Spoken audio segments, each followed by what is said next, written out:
আমার ভাই আবু সাইদ হাতে তার সামান্য একটি লাঠি ছিল, কোনো বন্দুক ছিল না, বুক পেতে দিয়েছে। এই বুকের উপরে যে গুলি চালিয়েছে সে নর পশু ছাড়া কিছু হতে পারে না। যারা নির্দেশ দিয়েছে গুলি চালানোর জন্য তারাও নর পশু ছাড়া কিছু হতে পারে না। যেই সরকারের উস্কানিতে হয়েছে সেই সরকারও মানুষের সভ্য জাতির সরকার হতে পারে না। এরকম অসভ্য সরকার, অসভ্য সরকার বাংলাদেশের মধ্যে একটি স্বাধীন দেশে থাকতে পারে না, থাকতে পারে না, থাকতে পারে না।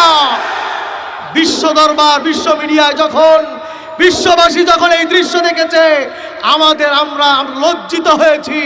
স্বাধীন একটি বাংলাদেশে, স্বাধীন সার্বভৌম দেশে পুলিশ কিভাবে মারে বাংলাদেশ